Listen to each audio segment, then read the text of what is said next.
अल्लाह ताला की कुदरत की ये दास्तान सुनकर आपके रूह तक लरज उठेगी। एक मामूली सी बकरी को अल्लाह ने बोलने की सलाहियत बख्शी और वो बेजुबान मखलूका अचानक कातिल औरत के खिलाफ गवाही देने लगी। लेकिन बात सिर्फ गवाही तक महदूद नहीं रही। इसके बाद जो मंजर पेश आया उसने पूरे गांव को सन्न कर दिया। ये वाकया सिर्फ एक कहानी नहीं बल्कि सब्र, अदल और सच्चाई की अजीम मिसाल है। तो आइए इस इबरतनाक दास्तान को आखिर तक जरूर सुनें। छोटे से एक गांव की मिट्टी में बसा एक पुराना धुंधला सा घर, जहां अब्दुल्ला अपनी दो बीवियों के साथ जिंदगी गुजार रहा था। पहली बीवी शानिया, जो बरसों से अब्दुल्ला के साथ थी, मगर तकदीर ने उसे औलाद की नेमत से महरूम रखा। वो हर रोज मुस्कुराने की कोशिश करती, मगर उसका दिल अंदर ही अंदर वीरान होता जा रहा था।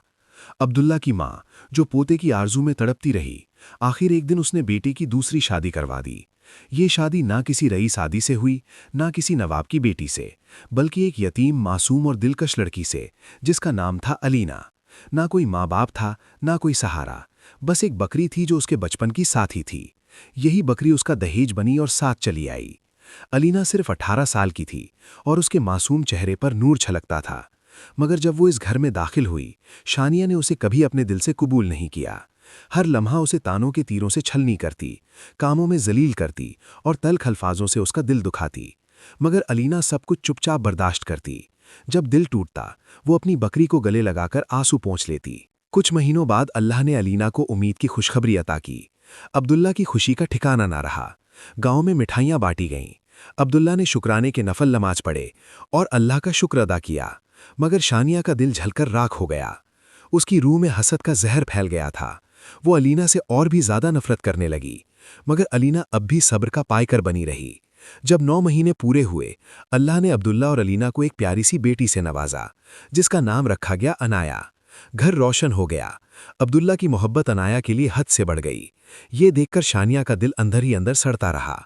उसे अलीना की खुशी और बच्ची की मुस्कान से नफरत हो गई थी। एक रात जब अब्दुल्ला किसी जरूरी काम से शहर रवाना हो गया, शानिया ने वो कुछ करने की ठान ली जिसे सुनकर इंसानियत शर्मसार हो जाए। गांव की नींद में डूबी रात में शानिया दबे पांव अलीना के कमरे में दाखिल हुई। अलीना नींद में थी और उसकी मासूम बेटी अनाया उसके पास सो रही थी। शानिया ने कांपते हाथों से अनाया को उठाया, चादर में लपेटा और घर से बाहर निकल आई। जंगल की तरफ वो तेजी से भागने लगी। अंधेरी रात, सुनसान रास्ता और दिल में भयानक इरादा। घले दरख्तों के नीचे पहुंचकर उसने मिट्टी खोदनी शुरू की। नफरत उसकी आंखों पर पर्दा डाल चुकी थी। फिर उसने वो किया जो कोई मां सोच भी नहीं सकती। उसने अनाया को उस गड्ढे में डाला, मिट्टी बराबर की, जैसे कभी वो बच्ची इस दुनिया में थी ही नहीं। शानिया अपने खौफनाक जुर्म से मुतमईन होकर दबे कदम वापस पलट आई। उसे जरा भी इल्म ना था कि अलीना की वही वफादार बकरी नूरी, जो उसके जहेज का हिस्सा थी, चुपके से उसके पीछे पीछे जंगल तक चली आई थी। उसकी मासूम आंखों ने वो मंजर देख लिया था जिसे इंसान भी देखने से कांप उठे। सुबह की पहली किरण के साथ अलीना की आंख खुली। उसका दिल अजीब बेचैनी से कांप उठा। उसने इधर उधर निगाहें दौड़ाईं, मगर उसकी जान से प्यारी बेटी अनाया बिस्तर पर मौजूद ना थी। एक करबनाक चीख उसके हलक से निकली, अनाया, मेरी जान तू कहाँ है? अलीना की चीखें पूरे घर में गूंजने लगी। शानिया मगर मक्कारी का लिबास ओढ़े झूठे आंसू बहाने लगी। बड़ी माहिराना अदाओं से उसने अलीना के जख्मों पर फरेब का नमक छिड़का। इसी दौरान अब्दुल्ला भी शहर से वापस लौट आया। गांव में कोहराम मच गया। लोग टोलियों में जंगलों, खेतों और दरिया किनारे बच्ची की तलाश में निकल पड़े, मगर अनाया का कोई सुराग न मिला। न मासूम चीखें, न कोई निशान। कई रोज यूं ही गुजर गए। अलीना टूट चुकी थी। हर रोज अपनी बकरी नूरी के पास बैठकर आंसुओं में भीगी दास्तान कहती, नूरी, देखो ना, हमारी गुड़िया चली गई। कोई जालिम उसे ले गया और मैं कुछ न कर सकी। नूरी चुपचाप आंखें नम किए, जैसे इंसानों से बढ़कर उस दर्द को महसूस कर रही थी। अब्दुल्ला अब भी अलीना से मोहब्बत करता था। वो हर रोज उसे तसल्ली देता, सब्र करो अलीना, हमारी अनाया जरूर वापस आएगी। मगर शानिया का दिल अब भी जलन की आग में जलता रहा। उसकी शैतान फितरत और भी जहर उगलने लगी। उसने कुछ बदजात लड़कों को पैसे देकर अलीना के खिलाफ बदनाम करने को कह दिया। गांव की गलियों में अब लोग कानाफूसी करने लगे। अलीना का किसी मर्द से ताल्लुक है, इसीलिए उसकी बच्ची गायब हुई। ये जहरीली बातें आखिरकार अब्दुल्ला के कानों तक पहुंच गईं। एक शक का साया उसके दिल पर छा गया। अब वो अलीना से हर बात पर झुंझलाने लगा, नाराज रहने लगा। फिर एक दिन गांव की अफवाहें, बदगुमानियां और शैतानियत ने अपना असर दिखाया और अब्दुल्ला ने अलीना को घर से निकाल दिया। अलीना आंसुओं से लथपथ, टूटी हुई हालत में खुले मैदान की जानिब निकल पड़ी। उसके पीछे गांव की भीड़ जमा हो गई। किसी ने ताना मारा, किसी ने बद्दुआ दी और कोई उसकी तरफ मिट्टी उछालने लगा। अलीना की आंखें आसमान की तरफ उठीं, लब कांप रहे थे, मगर जुबान खामोश थी। और उसके साथ सिर्फ एक साया चल रहा था, उसकी बकरी नूरी। उसी लम्हे अचानक नूरी ने एक अजीब सी जोरदार आवाज निकाली, इतनी बुलंद, इतनी पुरसर कि पूरा गांव ठहर गया। और फिर नूरी बोल पड़ी, गवाह रहना है लोगों, अनाया को शानिया ने जिंदा दफन किया था। मैंने अपनी आंखों से देखा। अलीना बेगुनाह है, पाक दामन है, गुनेगार शानिया है। सन्नाटा छा गया। हर आंख हैरत, अफसोस और शर्मिंदगी से शानिया की तरफ उठी। उसका चेहरा सफेद पड़ चुका था। अब्दुल्ला के सब्र का बांध टूट गया। उसने शानिया को एक जोरदार तमाचा मारा और दहाड़ा, सच बता मेरी बेटी कहाँ है। शानिया पछतावे की आग में जलने लगी। अब्दुल्ला लम्हे भर में ही सब कुछ समझ गया। नूरी जंगल की उस जानिब दौड़ी जहां उसने मंजर देखा था। लोग तेजी से उसके पीछे लपके। घने दरख्तों के नीचे पहुंचकर नूरी ने उस जगह पर पैर मारा जहां शानिया ने अनाया को दफन किया था। लोगों ने खुदाई शुरू की। थोड़ी ही देर में एक मासूम नन्ही सी लाश बरामद हुई। अनाया का चेहरा अब भी मासूम था, जैसे गहरी नींद में हो। अलीना की चीख आसमान चीर गई। वो चिल्लाते हुए बेहोश होकर गिर पड़ी। गांव के लोगों की आंखों में आंसू आ गए। शानिया के चेहरे पर गलाजत, खौफ और नदामत की स्याही मल दी गई। अब्दुल्ला ने उसकी पीठ को तब तक ढकेला जब तक वो कैदखाने के सलाखों के पीछे नहीं पहुंच गई। अब्दुल्ला ने शर्मिंदगी से अलीना के कदम छुए, मगर अलीना बहुत दूर निकल चुकी थी। उसने हरगिज अब्दुल्ला को माफ नहीं किया। वो अपनी बकरी नूरी को लेकर घर से निकल गई, कभी वापस न लौटी। गांव के लोगों ने यही देखा कि अलीना हमेशा के लिए नजरों से ओझल हो गई। अब्दुल्ला टनटुकन लिए घर में तन्हा बिस्ले रह गया, जहां अनाया की खुशियां और अलीना की मासूमियत उसे हमेशा तड़पाती रहीं। गांव के लोग आज भी इस वाकये को याद करके सिसक उठते हैं और कहते हैं कि हसद का शैतान जब इंसान के दिल में घर बनाता है तो उससे ज्यादा खतरनाक ताकत कोई नहीं। आग में जल रही थी। वो झाड़ू कतार रोने लगी। जंगल में उस पुराने दरख्त के नीचे मैंने उसे दफन किया था। अब्दुल्ला, अलीना और गांव वाले पागलों की तरह उस जंगल की तरफ दौड़ पड़े, मगर वहां पहुंचकर जो देखा वो दिल दहलाने वाला था। मिट्टी का गड्ढा खुला हुआ था, लेकिन अंदर बच्ची नहीं थी। सारे लोग सकते में आ गए। अब्दुल्ला और अलीना जमीन पर गिर पड़े। उनका रो रो कर बुरा हाल था। उन्हें यकीन हो गया कि शायद कोई जंगली जानवर उनकी अनाया को उठा ले गया। और फिर पूरे जंगल में सिर्फ एक आवाज गूंजती रही, अनाया, अनाया मेरी जान, कहाँ हो तुम। जवाब में सिर्फ जंगल की खामोशी थी, एक ऐसी खामोशी जो अलीना की रूह को चीरती जा रही थी। कई दिन इसी बेकरारी, तड़प और उदासी में गुजर गए। एक रोज एक अल्लाह वाले बुजुर्ग की आमद अब्दुल्ला के गांव में हुई, जिनकी रूहानी मौजूदगी से फिजा महक उठी। अब्दुल्ला, जिसने शानिया के गुनाहों की सजा उसे तलाक देकर दी थी, अब अपनी टूटी मगर पाक मोहब्बत अलीना के साथ रह रहा था। वो दोनों बुजुर्ग के कदमों में जा बैठे। अब्दुल्ला की आवाज लरज रही थी, आंखें नर्म थीं। बाबा जी, हमारी बच्ची अनाया गायब हो गई है। हम हर पल उसकी जुदाई में तड़पते हैं। हमारी जिंदगी अब बस सब्र, तन्हाई और बेबसी बन चुकी है। क्या हमारी बेटी कभी हमें मिलेगी? मेहरबानी करके दुआ फरमाएं। बुजुर्ग कुछ लम्हे खामोश रहे, आंखें बंद कर लीं। उस दरख्त के नीचे बैठे थे जहां से सारी दास्तानी दर्द शुरू हुई थी। फिजा ठहरी हुई थी। अलीना की आंखों में आंसुओं की झील थी और अब्दुल्ला का दिल बेचैन धड़कनों से भर चुका था। कुछ देर बाद बुजुर्ग ने अपनी आंखें खोलीं। उनकी आवाज में कुदरत का सुकून और हक की गूंज थी। सुनो बेटा, तुम्हारी बेटी तुम्हें जरूर मिलेगी, मगर हर चीज का एक वक्त मुकर्रर होता है। अल्लाह ने तुम्हें आजमाइश में डाला है। तुम्हारी बच्ची इसी जंगल में है, अल्लाह की अमान में, मगर वो तुम्हें अब से पूरे 10 साल बाद मिलेगी, जब वो 12 साल की हो चुकी होगी। अब्दुल्ला और अलीना एक दूसरे की तरफ हैरानी और बेबसी से देखने लगे। बुजुर्ग ने अपनी बात जारी रखी, याद रखना, यही दरख्त, यही जगह। 10 बरस बाद अगर तुम्हें कोई 12 साल की लड़की इसी दरख्त के नीचे खेलती नजर आए तो जान लेना कि वो तुम्हारी अनाया है। उसे पहले लाख चाहो लाख तलाश करो, वो तुम्हें न मिलेगी। वो इसी जंगल में है, अल्लाह की हिफाजत में, मगर तुम्हारी आंखों से ओझल रहेगी। ये सुनकर अलीना फूट फूट कर रो पड़ी।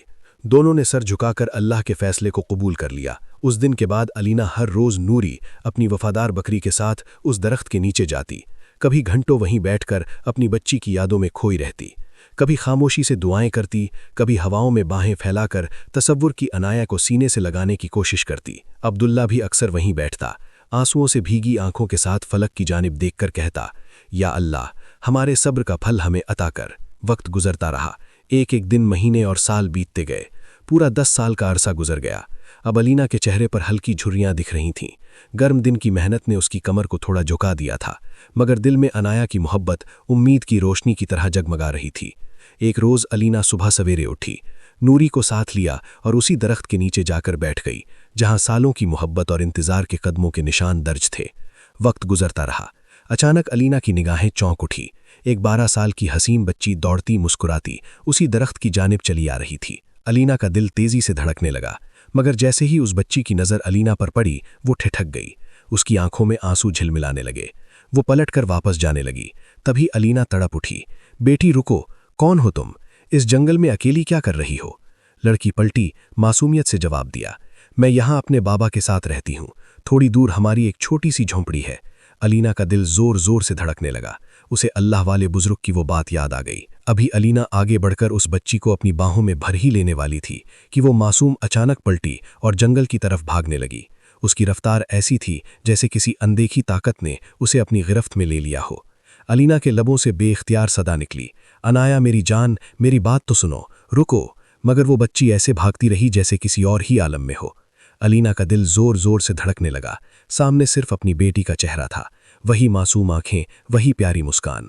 अचानक अलीना का पांव फिसला और वो धड़ाम से जमीन पर गिर पड़ी। उसका जिस्म मिट्टी में सन गया, मगर मां के दिल में बेटी की जुदाई का दर्द इतना गहरा था कि वो दर्द को नज़रअंदाज करके दोबारा उठी और कांपते कदमों से दौड़ पड़ी। जैसे ही वो जंगल की गहराइयों में दाखिल हुई, एक अजीब सी खामोशी उसका पीछा करने लगी। हर तरफ सन्नाटा, हर शाख पर चुप्पी टंगी थी। और फिर जब वो बच्ची कहीं नजर ना आई तो अलीना वहीं दरख्त के नीचे बैठ गई और छाती पीट पीट कर रोने लगी। उसकी चीखों में ऐसा दर्द था जैसे रूह भी तड़प उठी हो। उसी सन्नाटे में बुजुर्ग की कही वो बात गूंजने लगी, वो बच्ची तुम्हारी ही बेटी होगी। जब 12 बरस की हो जाएगी तो इसी दरख्त के नीचे नजर आएगी। अलीना जब वापस लौटी तो अब्दुल्ला दरख्त के पास बेसब्री से खड़ा था। उसकी आंखों में फिक्र के बादल मंडरा रहे थे। क्या हुआ अलीना, इतनी बेकरारी? क्यों? उसने सवाल किया। अलीना ने अश्कों से भीगी आवाज में कहा, मैंने उसे देखा था अब्दुल्ला, हमारी अनाया वहीं थी। वो 12 साल की बच्ची जिसे बुजुर्ग ने कहा था, सब सच निकला। अब्दुल्ला की आंखों में एक नूर जगमगाने लगा। तो फिर देर कैसी? उसने जोश से कहा, हमारी बेटी जिंदा है और अब हमें उसे वापस लाना है। अलीना, तुमने जैसे अब तक सब्र किया, अब हिम्मत भी रखनी है। कल सुबह हम फिर चलेंगे, उस झोपड़ी को तलाश करेंगे जिसका जिक्र उस बच्ची ने किया था। उधर वो बच्ची जो भागकर अपनी झोपड़ी में पहुंची थी, हाँप रही थी। उसका मासूम चेहरा डर से सफेद हो गया था। बाबा, बाबा, एक बात बतानी है, उसने कांपती आवाज में पुकारा। झोपड़ी से एक बुजुर्ग बाहर निकले। उनकी आंखों में नरमी थी, मुस्कान में अपनापन। क्या हुआ मेरी बच्ची? बाबा, आज मैंने जंगल में एक औरत देखी, वो मुझे अपनी बेटी कह रही थी। मैं तो डर के मारे भाग आई। आपने ही तो कहा था ना, अजनबी से बात नहीं करनी चाहिए। बुजुर्ग ने उसके सर पर प्यार से हाथ फेरा और नरमी से कहा, शाबाश मेरी बच्ची, तू बड़ी बहादुर है, मेरी नेक और समझदार बेटी। मगर अंदर ही अंदर उस बुजुर्ग का चेहरा तना हुआ था। दिल में एक तूफान मचल रहा था। क्या असल माँ बाप इसे तलाशते हुए यहां तक आ पहुंचे हैं? नहीं नहीं नहीं, मैं इसे वापस नहीं दूंगा। ये मेरी बेटी है, मैंने इसे बचाया था, पाला है, अब ये मेरी जान है। अगली सुबह सूरज की पहली किरण के साथ अब्दुल्ला और अलीना फिर जंगल की तरफ रवाना हुए। हर कंटीली झाड़ी, हर नाला, हर पगडंडी छानी गई। अनाया, मेरी बच्ची, देखो तुम्हारी अम्मी आई हैं। हर सदा सन्नाटे में गुम हो जाती, मगर दोनों की आंखों में मायूसी के बजाय एक उजली उम्मीद की रोशनी थी। मगर वो झोपड़ी जिसका जिक्र बच्ची ने किया था, कहीं नजर न आई। सूरज फिर ढलने को था और दिन की तलाश फिर एक खामोश नाकामी की तरफ बढ़ रही थी। अलीना की आंखें फिर से छलक उठीं, मगर इस बार उसमें टूटन नहीं, इरादा था। नहीं, मैं हार नहीं मानूंगी। हमारी अनाया यहीं है और मैं उसे ढूंढ निकालूंगी। अगली सुबह उम्मीद का दामन थामे वो फिर निकले। जैसे ही वो थोड़ा आगे बढ़े, एक मंजर ने उन्हें ठहरने पर मजबूर कर दिया। सामने एक बुजुर्ग था, हाथ में सफ़र का थैला और दूसरे हाथ में एक मासूम बच्ची का हाथ। जैसे ही अलीना की निगाह उस पर पड़ी, उसके लबों से बेख्तियार निकला, अब्दुल्ला, यही है हमारी अनाया। दोनों, अलीना और अब्दुल्ला, उसी बेकरारी में दौड़ते हुए उस बुजुर्ग के पास पहुंचे। बाबा, हमें आपसे बहुत अहम बात करनी है। ये बच्ची हमारी है, हमारी खोई हुई बेटी। बुजुर्ग ने उन्हें सख्त निगाहों से देखा, मानो दिल के अंदर कोई तूफान मचल उठा हो। क्या कह रहे हो तुम लोग? ये मेरी बेटी है, तुम्हारी कहाँ से हो गई? उनका चेहरा बेचैनी और उलझन से बदल चुका था। अब्दुल्ला ने एक कदम आगे बढ़कर कहा, आपको अल्लाह का वास्ता है, हमारी इल्तिजा सुनिए। फिर वो रंधी हुई आवाज़ में सारा किस्सा बयान करने लगा। 10 बरस पहले मेरी दूसरी बीवी ने हमारी बेटी को जिंदा दफन कर दिया था। जब हम जंगल लौटे तो देखा वहां कुछ नहीं था। फिर एक बुजुर्ग ने हमें ये कहा कि 10 साल बाद तुम्हें अपनी बेटी उसी दरख्त के पास मिलेगी, और आज वो लड़की वही है, हमारी अनाया। ये सुनकर वो बुजुर्ग कुछ पल के लिए खामोश हो गए। फिर उनकी आंखों में जैसे आसमानों की गहराई उतर आई। एक गमगीन मुस्कुराहट के साथ वो रो पड़े। नहीं नहीं, मैं अपनी बेटी नहीं दूंगा। ये मेरी बेटी है। अगर तुम वाकई इसके चाहने वाले होते तो इसे दफन होने नहीं देते। मैंने इसकी जान बचाई है, इसे पाला है, इसे मोहब्बत दी है। अब ये मेरी है। अब्दुल्ला और अलीना जमीन पर झुककर रंजीदा दिल से बोले, बाबा, ये आपकी ही बेटी है। आप जब चाहें इससे मिलने आ सकते हैं, मगर हमसे हमारी औलाद को जुदा ना करें। हमने सालों की तन्हाई और जुदाई सही है। अल्लाह ने हमारी दुआ कबूल कर ली है। हमें हमारी अनाया लौटा दीजिए। कुछ लम्हात वो बुजुर्ग गहरी सोच में डूबे रहे। फिर आहिस्ता से आंसुओं की नरमी के साथ बोले, हाँ, ये तुम्हारी ही बेटी है, मगर मैंने इसे औलाद से बढ़कर चाहा है, अपने दिल से पाला है, अपने खून से सींचा है। अब्दुल्ला और अलीना ने शुक्रगुजारी से लबरेज उनका शुक्रिया अदा किया और फिर अपनी अनाया को बाहों में भर लिया। वो लम्हा कोई साधारण पल न था, वो सब्र का इनाम था, वो दुआओं का जवाब, वो माँ बाप के टूटे हुए दिलों का जुड़ जाना था। उनके चेहरे खुशी, राहत और शुक्र के नूर से दमक उठे। पूरा गांव हैरान था। जो लोग कल तक अलीना को बदनाम और मुजरिम समझते थे, आज उसके सब्र, सच्चाई और मोहब्बत के सामने सर झुकाए खड़े थे। अल्लाह ने उनके सब्र का सिला अता फरमाया था। उन्हें उनकी अनाया वापस मिल गई थी। सब्र और यकीन इंसान के सबसे बड़े हथियार होते हैं। जुदाई हमेशा के लिए नहीं होती। जब दिल से दुआ निकलती है तो नामुमकिन भी मुमकिन हो जाता है।